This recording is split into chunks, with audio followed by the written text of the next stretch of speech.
También la solución diremos, económica, política y social permitieron encarar una reforma cultural en el país.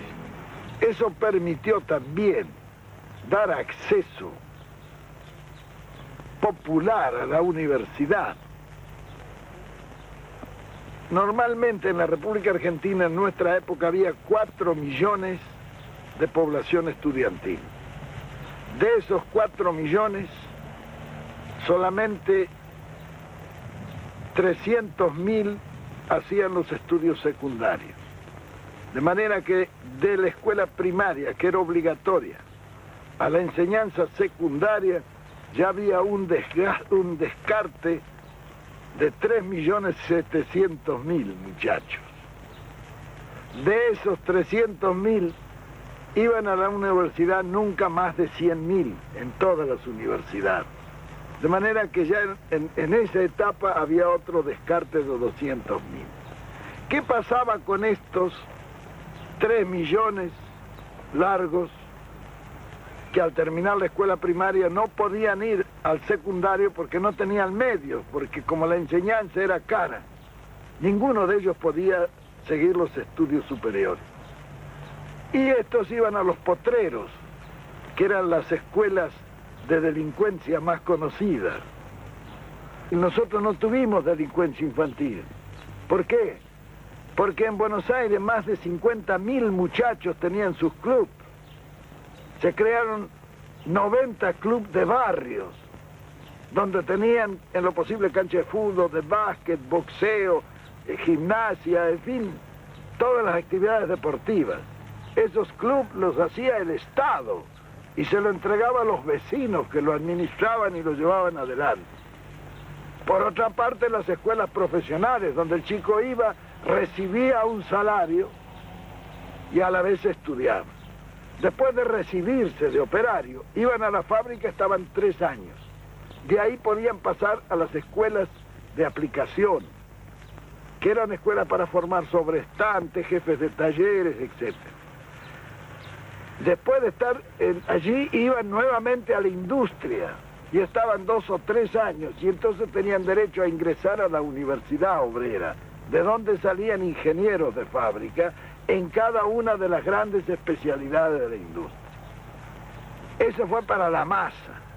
Es decir, en esto se contempló un panorama de conjunto y se hizo la conquista más grande, fue que allí la universidad se llenó de hijos de obreros, donde antes estaba solamente admitido el oligarca, porque la forma de llevar al oligarca es poner altos aranceles, entonces solamente puede ir el que lo paga.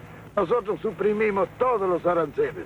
Para la universidad no había ni derechos de exámenes ni nada, era gratis, totalmente gratis, el Estado pagaba eso. De manera que tanto el pobre como el rico podía ir.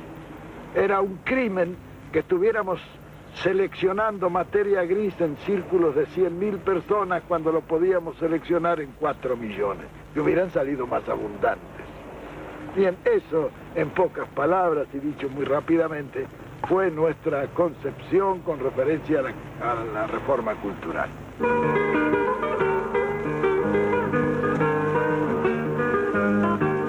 General, ¿cómo sintetizaría usted la obra de gobierno en lo que hace al desarrollo global del país? Bien, todo este proceso podrán discutirlo, pero lo que no pueden discutir son los números. Un país sin deuda externa, con 1.500 millones de reservas financieras, con servicios financieros de 90 millones al año y balanza de pagos favorable. Eso era en el orden externo, en el orden de las finanzas argentinas con relación a su acción exterior. En la organización de la economía, lo que quedó después de nuestro gobierno era una economía de abundancia, donde a nadie le faltaba dinero y con una emisión total que nunca pasó de 38.000 millones de pesos, dimos servicio monetario a todo el país, mediante una velocidad de giro que llegó a 8 veces en el año. Eso fue posible mediante la agilidad con que la administración de la economía interna se realizó. Con eso se cubrieron todos los servicios sociales, en fin. El estado en que nosotros dejamos el país no es un secreto para nadie, menos para los que han sentido después en el estómago y en el bolsillo, que son las vísceras más sensibles del hombre, los efectos de un cambio que fue catastrófico.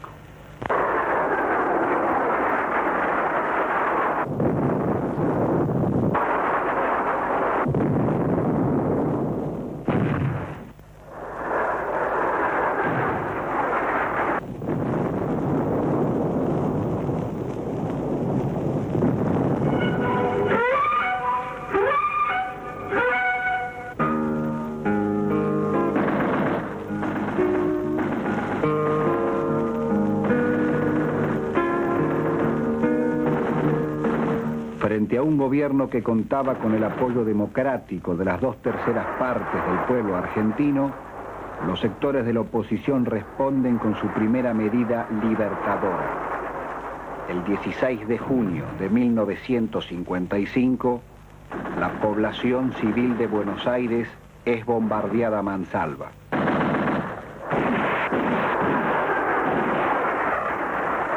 Una vez más, nuestra lucha inquebrantable por la liberación del pueblo argentino nos enfrenta con la reacción y con las consabidas violencias del histerismo. En cierto momento pensé que la oligarquía estaba ya definitivamente vencida y que los numerosos fracasos de sus empresas antipopulares, siempre al margen de la ley, de la justicia, de la democracia y siempre respaldadas por alguna fuerza internacional, habían persuadido a nuestros adversarios y enemigos acerca de la necesidad de trabajar en paz por la felicidad común y por la grandeza nacional. Durante algún tiempo, la oligarquía aceptó aparentemente nuestro ofrecimiento de paz. Digo aparentemente porque nunca dejé de advertir que el generoso ofrecimiento de nuestro pueblo era utilizado por la reacción oligárquica de siempre para volver a sus andanzas en procura de la reconquista de sus perdidos privilegios.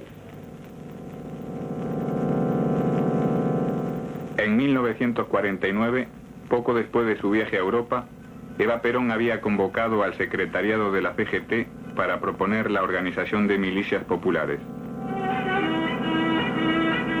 El proyecto fue iniciado con dirigentes obreros y algunos oficiales del ejército. Consistía en la organización de milicias obreras y en la elección de soldados delegados de cuartel. En 1952, altos oficiales del ejército hacen saber su oposición a ese proyecto. En 1955, el 7 de septiembre, la CGT ofrece sus 6 millones de afiliados para constituir las milicias obreras. Al día siguiente, el ministro de Guerra anuncia el rechazo de ese ofrecimiento.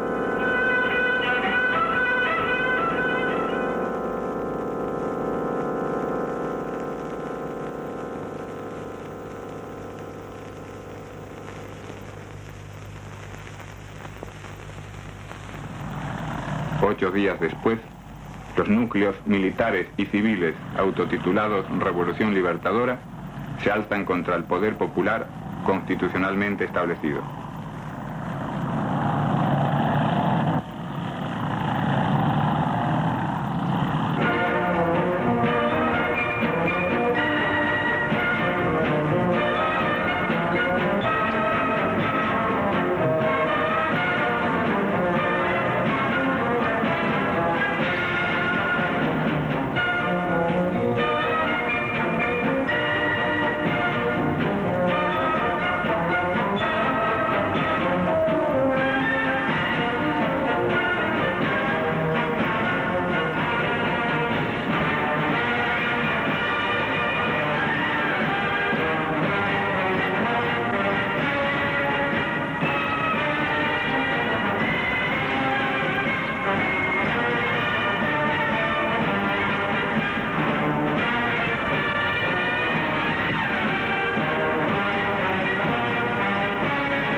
Septiembre del 55 marca una derrota coyuntural en el proceso de la revolución justicialista. Desalojado el pueblo del poder y condenado su conductor al exilio, se inicia, en nombre de la libertad y la democracia, la era de mayor proscripción popular de nuestra historia reciente.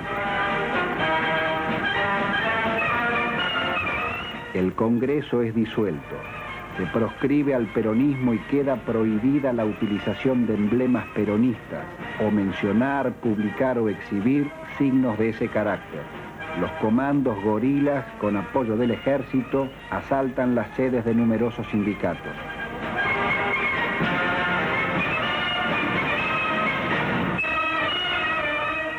Raúl Prebisch llega para sentar las bases de la política económica de entrega apoyada en el libre cambio. 4.000 profesores y funcionarios universitarios son separados sin juicio previo. 150.000 militantes sindicales son inhabilitados. Muchos de ellos son detenidos sin causa ni proceso y confinados en la Patagonia. Otro tanto ocurre con políticos y militares peronistas.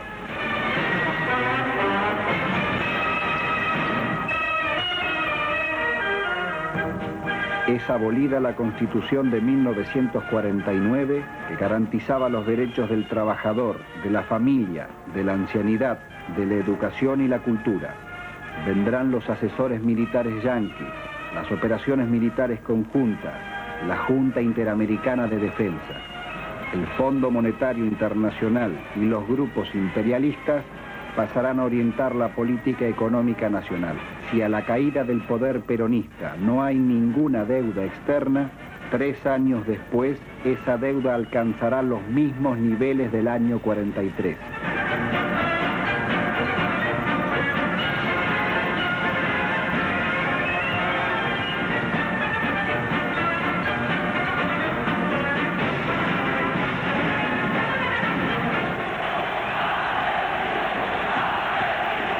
Cualquier intento de resistencia popular es reprimido violentamente. Los fusilamientos de junio de 1956, los torturados y desaparecidos en la época del llamado Plan Conintes, los muertos en las calles del país, los detenidos, torturados o también desaparecidos recientemente. Contra esta violencia disfrazada de paz, orden y normalidad, el pueblo